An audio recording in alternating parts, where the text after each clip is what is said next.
Então vamos lá, gente. Vamos continuar os nossos estudos da mente subconsciente. Hoje nós estamos no capítulo 14, a mente subconsciente e os problemas matrimoniais.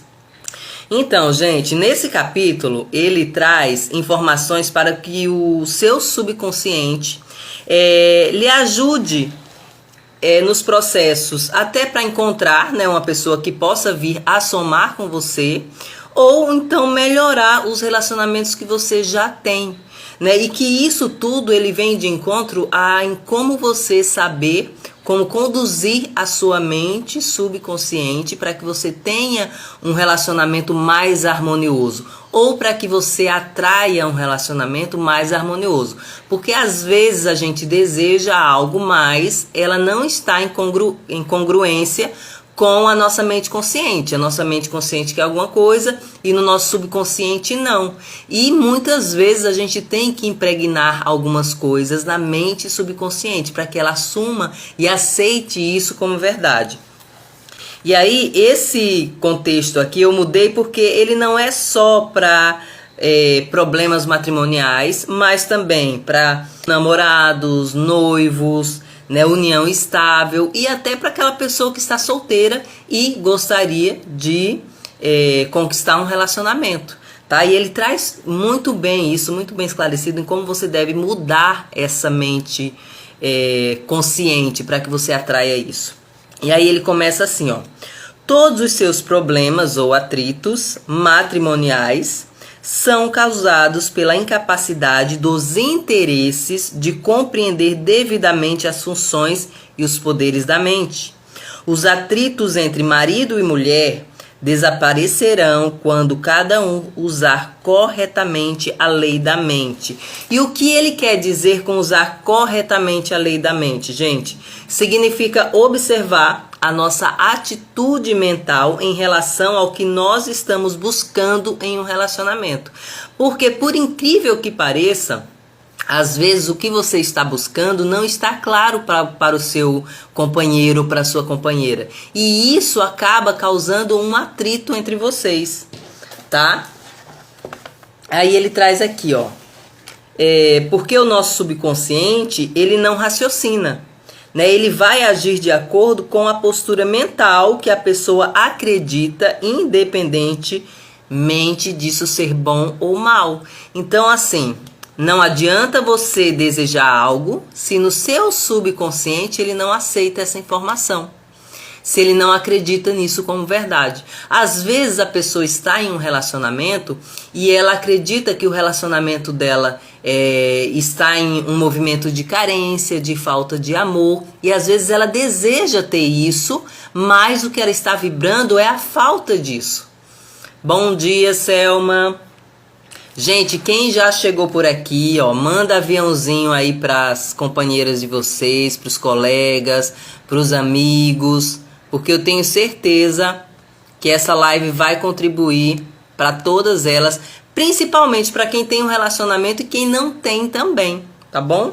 Porque você vai aprender um caminho para que você atraia também a pessoa certa para você. Você vai começar a emanar essa energia para que a pessoa que você realmente deseja venha até você e você não caia em armadilhas de acabar atraindo uma pessoa que é o oposto do que você deseja.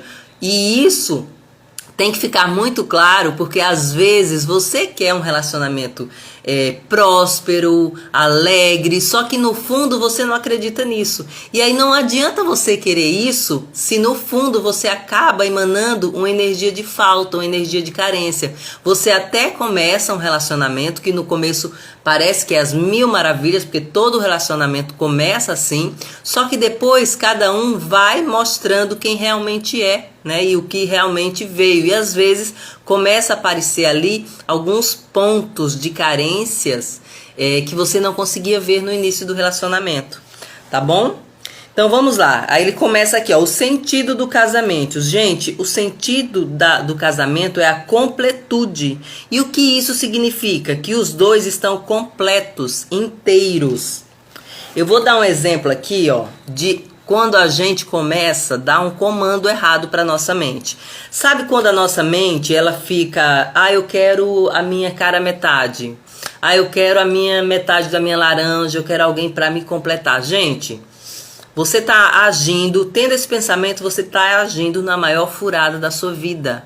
Você tem que ser completo. Para que você tenha alguém, para que venha somar com você, você tem que estar completo. Se você está faltando a sua metade, você vai arrumar uma pessoa que também está faltando a sua metade. E o detalhe, vocês não vão se completar. Tá? A partir do momento que você completar ele, você vai ficar totalmente ausente. Se ele completar você, ele também vai ficar completamente falho.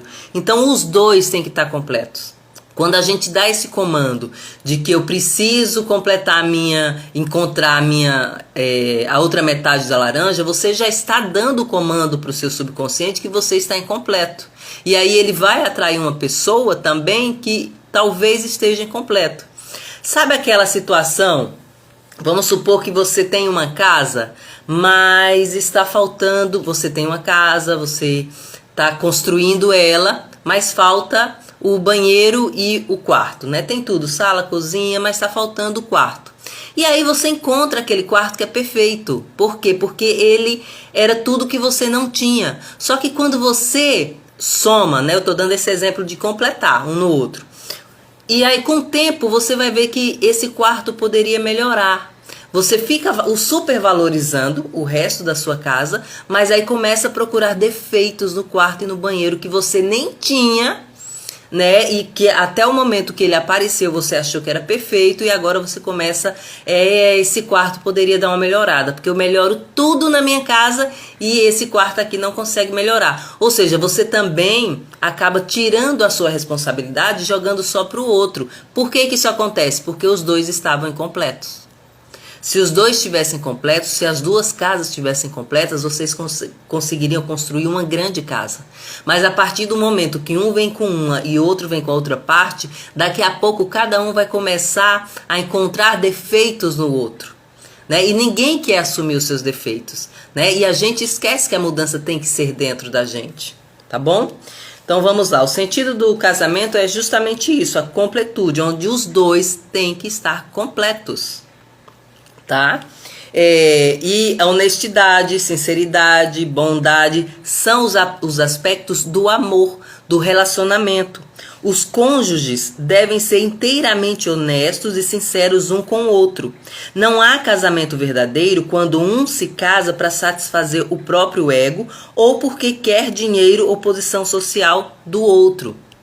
Então, gente, aqui ele já traz muita clareza de que alguns relacionamentos realmente já começam dando errado. Porque se você começa a querer ter um relacionamento com a outra pessoa por conta do ego ou por alguns status sociais, aí tá visível que o que menos prevalece é o amor.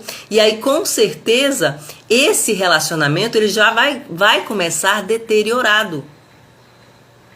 Tá? Tenho clareza nisso.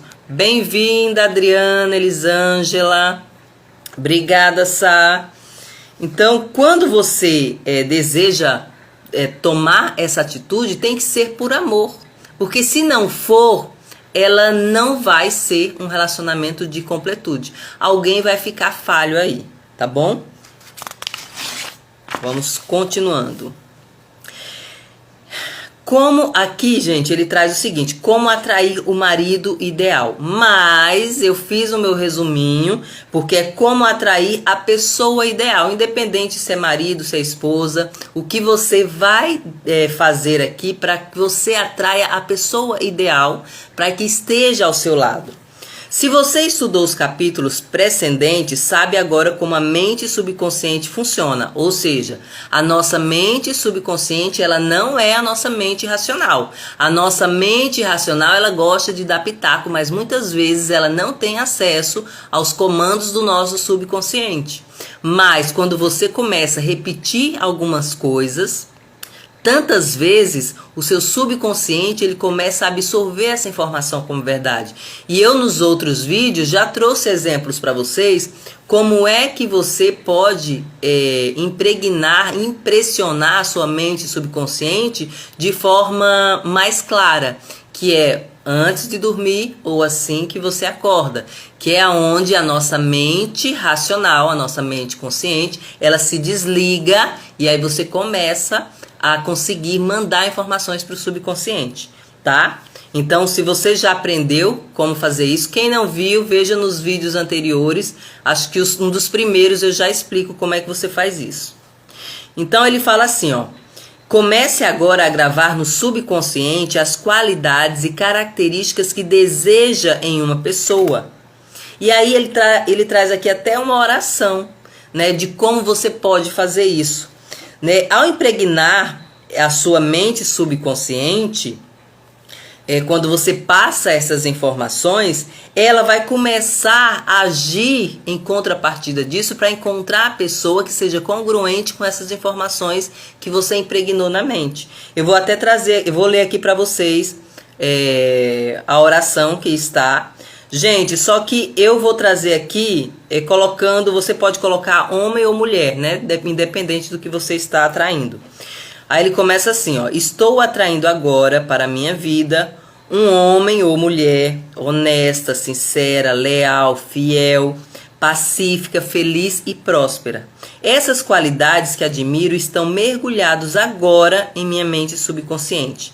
Enquanto penso nessas características, elas se tornam parte de mim e são assimiladas subconscientemente. Sei que há uma lei de atração irresistível e que ela atrai para mim uma pessoa de acordo com o que acredito no subconsciente. Atraio aquilo que sinto ser verdade em minha mente subconsciente. Sei que posso contribuir para a paz e felicidade desse relacionamento, pois a pessoa que está vindo me ama, respeita meus ideais e eu o amo também. Ele ou ela não quer me mudar, nem eu quero mudá-lo. Há amor mútuo, liberdade e respeito entre nós. Ele traz várias orações aqui, tá, gente? Só que a partir do momento que você desenvolve o forte desejo de dar o melhor de si para o amor, né, dedicação e cooperação, isso já vai ser algo receptivo. Por quê? Porque você vai atrair uma pessoa que também é completa.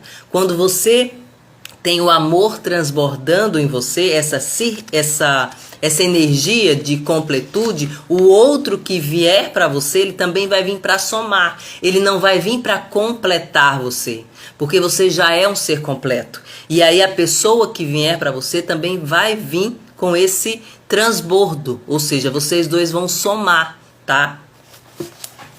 Bora lá. E aí, eu vou trazer um exemplo que ele traz de uma mulher. Olha só como é que a nossa mente subconsciente dá os comandos errados. Nada de cometer o terceiro erro. Recentemente, uma mulher com anos de experiência como executiva disse-me o seguinte: tive 3 maridos e todos eles foram passivos e submissos. Todos dependiam de mim para tomar qualquer decisão e dirigir qualquer coisa na vida deles. Por que é que eu atraio esse tipo de homens? Perguntei-lhe se soubera, né, antes de se casar pela segunda vez, se o seu futuro marido possuía um caráter semelhante ao do primeiro. Claro que não, respondeu ela enfaticamente. Se tivesse sabido que ele era tão banana, eu não teria querido nada com ele. E o mesmo aconteceu com o terceiro. Gente, imagina a informação que estava no subconsciente dessa mulher. O problema de Sheila, que é o nome dela, não estava nos homens com quem ela se casou. Era um resultado da constituição da sua própria personalidade.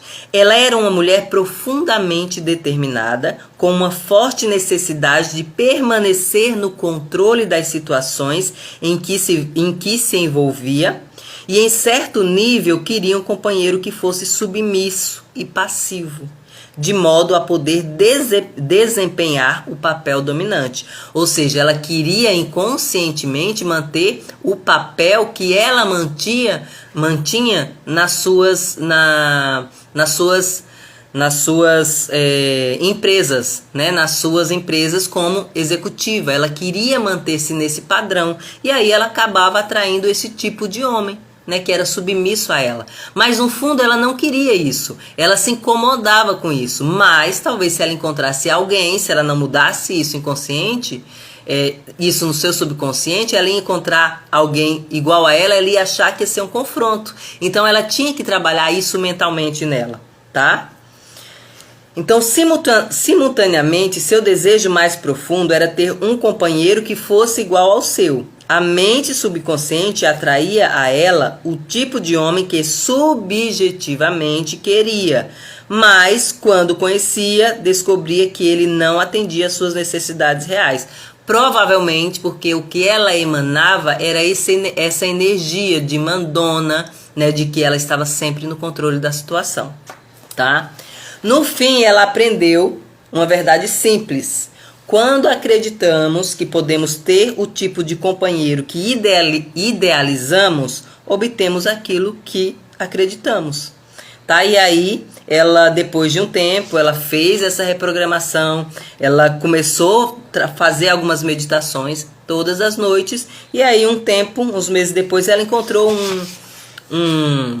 uma pessoa que fosse exatamente como ela queria. Mas, gente, ela também teve que mudar internamente, porque senão ela ia encontrar com essa pessoa e os dois entrariam em choque, tá bom? Devo me divorciar? Gente, eu tô falando muito rápido, que eu fiz um resumo do resumo.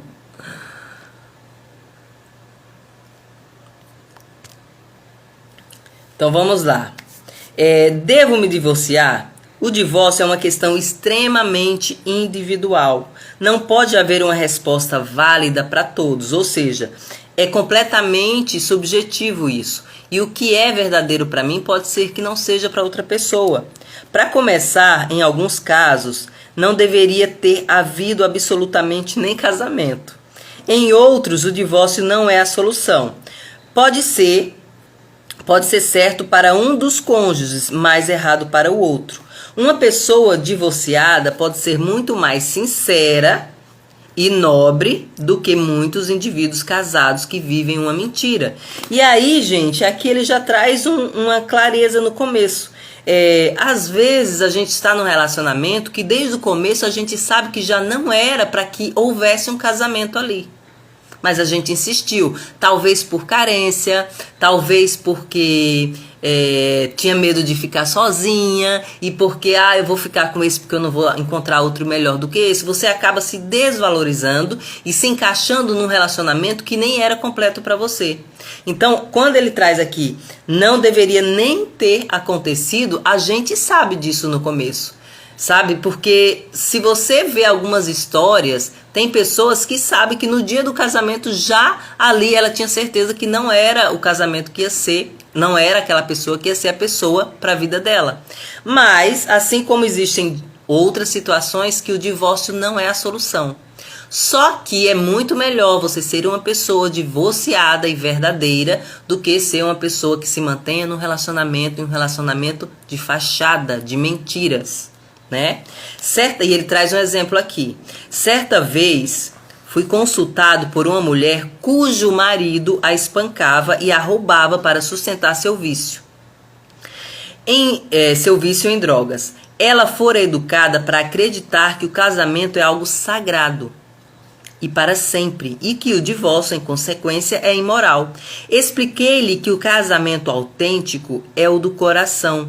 Se dois corações se combinam harmoniosamente, carinhosamente, sinceramente, esse casamento é ideal. A ação pura do coração é o amor.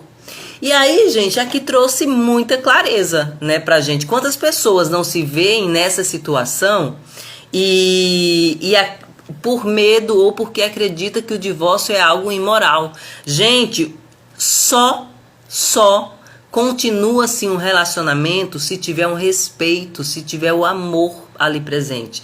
Se não tiver, é como se você nem estivesse respeitando a si mesmo. E se você não respeita a si mesmo, esse relacionamento não vai ser saudável para você. Tá?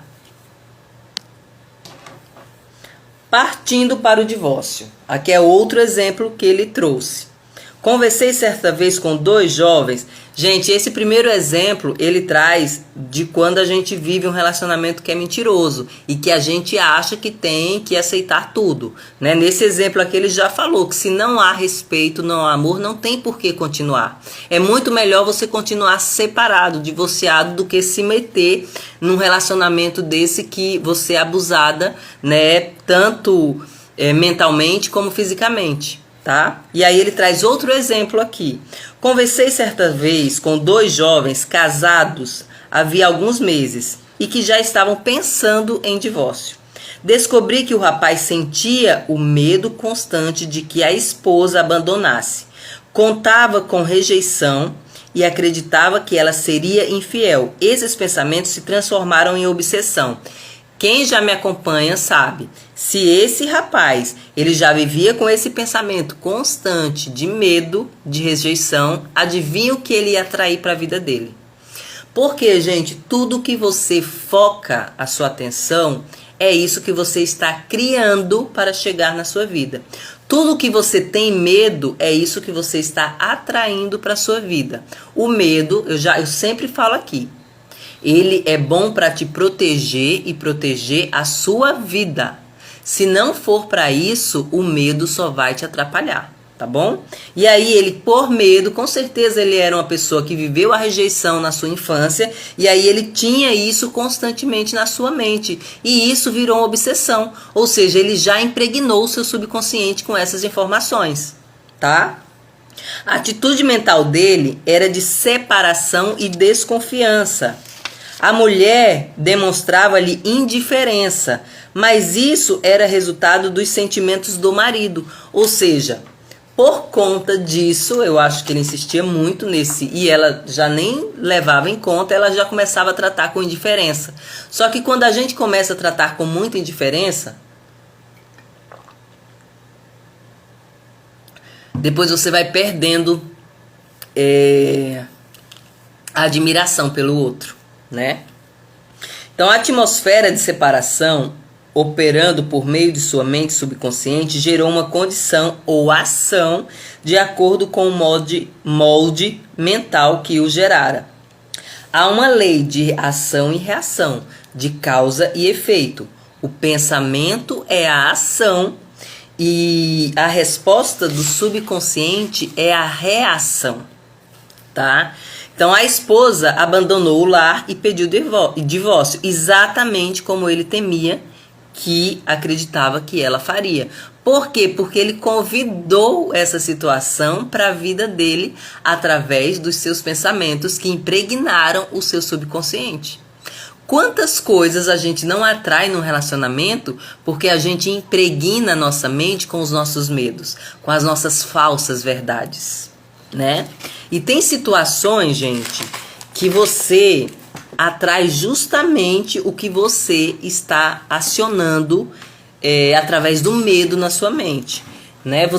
Eu falo um exemplo que aconteceu comigo.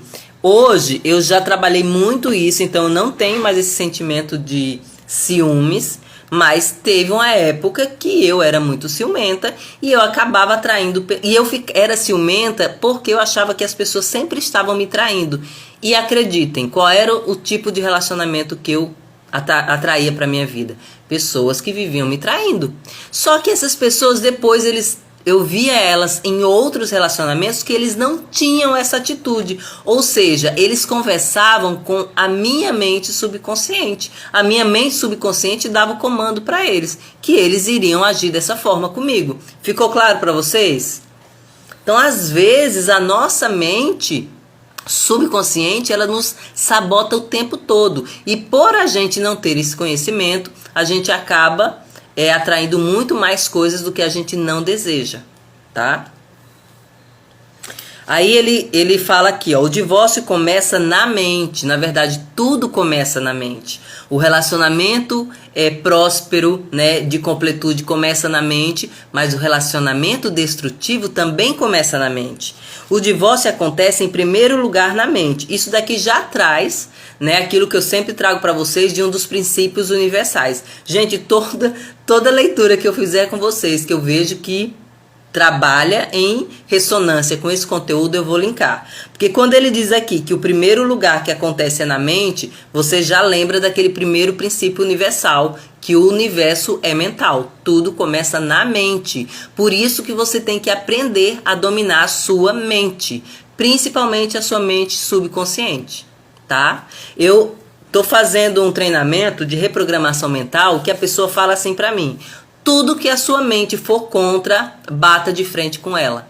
E eu tô até me deparando com situações que eu jamais me deparei, com tipos de alimento que eu não gosto. Quando me vem o ECA na minha mente, eu já falo, não faz o ECA não, porque senão tu vai ter que comer. Você já dá o comando para sua mente, para que ela aprenda que quem manda é você. Tá? Quando eu tô com preguiça que eu vou correr, não vou cair não, você vai correr porque quem manda na sua mente sou eu, entendeu? Você não pode deixar que a sua mente consciente ou a sua mente consciente comande você. Você tem que ter clareza disso. Então o divórcio acontece em primeiro lugar na mente. Os procedimentos legais vêm depois. Esses dois jovens viviam cheios de ressentimentos, medo, desconfiança e raiva. Tais atitudes enfraquecem, esgotam, debilitam todo o ser. Eles aprenderam que o ódio divide e que o amor une depois que começaram a fazer o treinamento com o Dr. Joseph Murphy. Eles tiveram essa compreensão. Então, se eles se mantivessem naquelas atitudes que enfraqueciam, de medo, desconfiança e raiva, isso iria acabar dividindo os dois.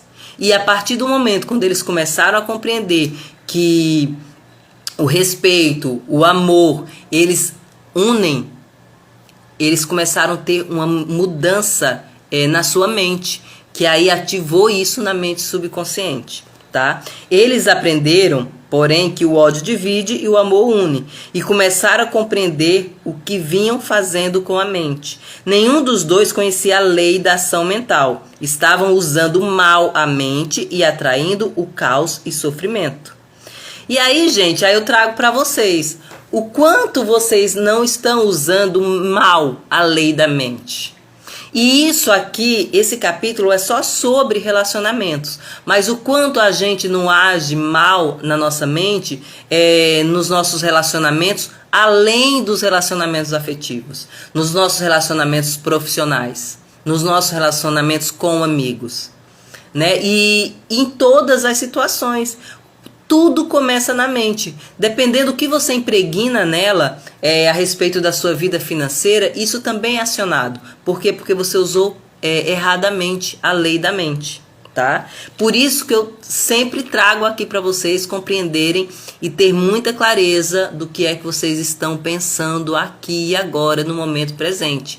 Porque se você não tiver essa clareza, esse pensamento vai acionando e vai puxando outro pensamento, outro pensamento. Já pensou você aqui pensando nos defeitos, né, do seu companheiro, da sua companheira? Gente, se você não tiver consciência, você começa aqui a pensar em um defeito, aí vem outro, aí começa a vir situações que você viveu que era desagradável, e começa a vir outro, e vir outro, e vir outro. Quando você vê, você já está num estado de lástima. Então começa a usar a sua lei mental para algo positivo. Quando vier esse pensamento de que meu companheiro, minha companheira é assim, é assado, não me respeita, começa a mudar para o oposto disso. Ou então, como é que você gostaria que ele fosse para você? Você é o que você gostaria que ele fosse para você? Você é com você?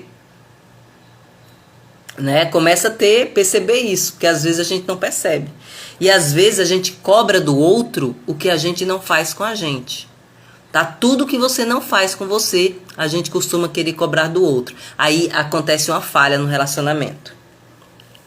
A esposa que reclama sem parar, ela acaba afastando o marido. E às vezes ela reclama, gente, por falta de atenção ou porque ela quer que ele se encaixe nos moldes dela. Toda mudança tem que acontecer dentro de você. Não adianta eu querer que o outro se enquadre no que eu acredito que é verdade. Não adianta eu estar querendo exigir a atenção do outro, que eu tenho que ver o meu grau de carência nesse relacionamento. tá? Assim como o homem macabúnzio. Gente, macabúnzio é o homem que é emburrado, mal-humorado, tá? Eu acabei lendo aqui e não mudei a palavra, mas é essa palavra que está no subtítulo do texto, tá? Então, se ele começa a ficar emburrado, começa a maltratar a mulher, começa a não respeitar a mulher, isso também é um sinal de adultério. Né, aqui no livro, que as pessoas pensam que o adultério é só quando há uma traição extraconjugal, e não é.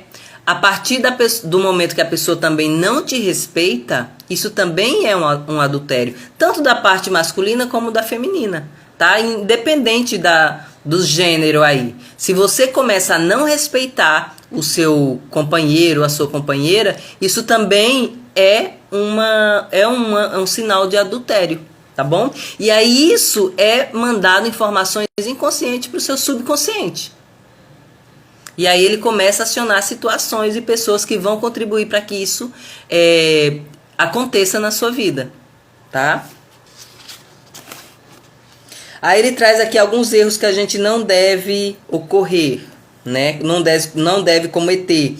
É falar dos seus problemas com vizinhos ou parentes. Isso tem que ser resolvido entre vocês, né? Porque e às vezes a gente chega e começa a falar mal do nosso companheiro, da nossa companheira para outra pessoa, só que você não toma uma atitude para melhorar, né? E aí você acaba sendo visto por outras por essa situação e você acaba até dando para outras pessoas o direito de falar mal do seu companheiro ou da sua companheira. Então tenta resolver isso entre vocês.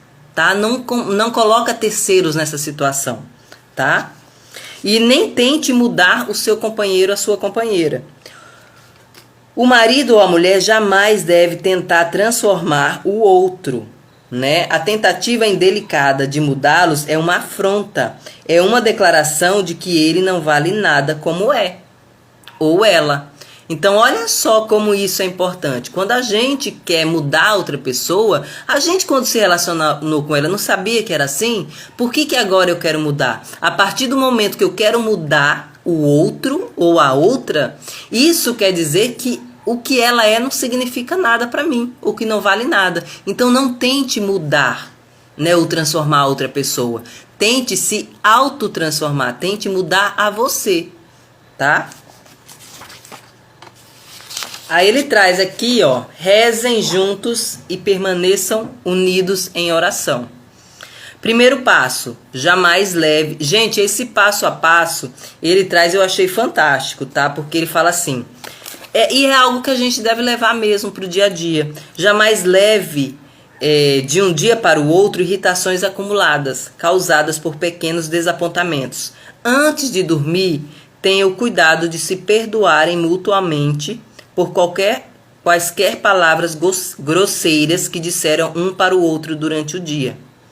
Quando acordar pela manhã, afirme que a inteligência infinita orienta-o em todo o seu comportamento. Envie pensamentos carinhosos de paz, harmonia e amor ao companheiro e a todos os membros da família e a todo mundo.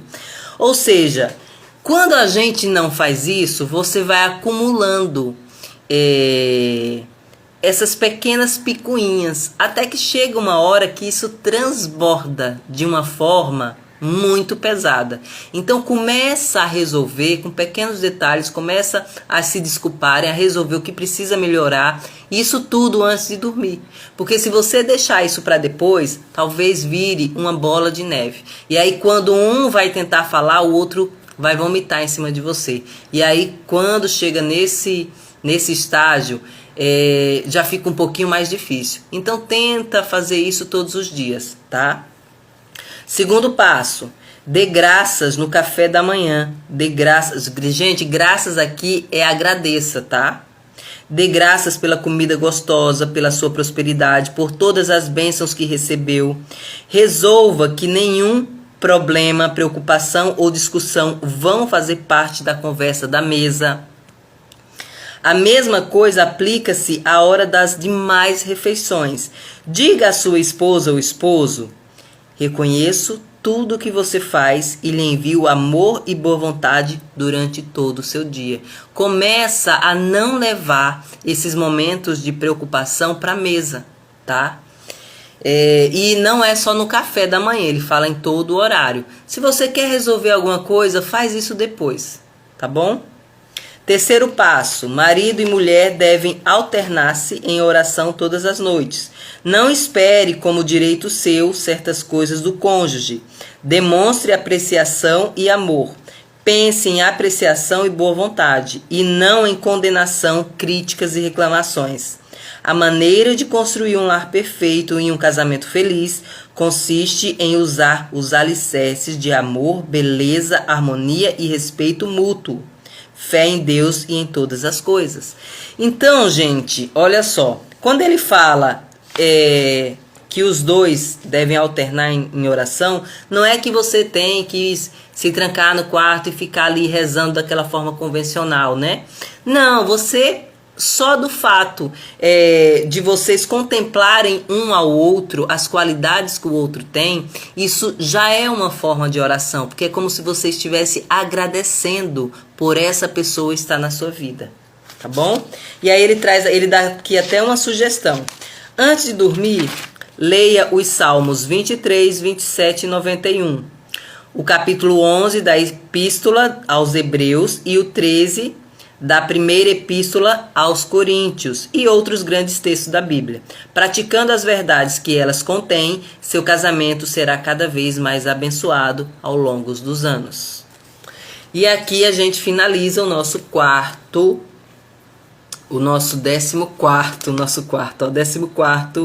capítulo do livro do Poder do Subconsciente.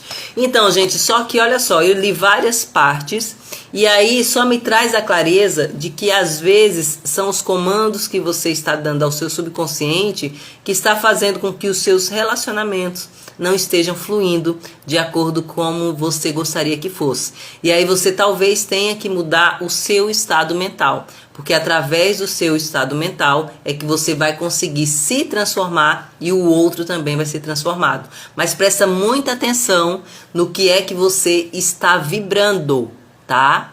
No que é que você está emanando, porque quando você começa a pensar no seu relacionamento ou no seu companheiro de forma que ele não completa você, é porque algo está errado e está errado no comando que você está dando na sua lei mental, tá bom? Ai, obrigada, Sabrina. Eu espero que tenha trazido clareza, né? Porque esse capítulo foi um dos mais que eu tive que ler e reler várias vezes para poder compreender, né? Mas que bom que vocês gostaram. Gente, a gente finaliza por aqui. Na nossa quarta-feira, eu acredito que às 6 horas da manhã, tem o nosso momento devocional. Mas aí eu aviso, né? Coloco aqui o anúncio com antecedência. Mas é bem curtinho, não é uma live muito longa, tá bom? Muito obrigada para vocês que ficaram aqui. Beijo no coração e até a próxima.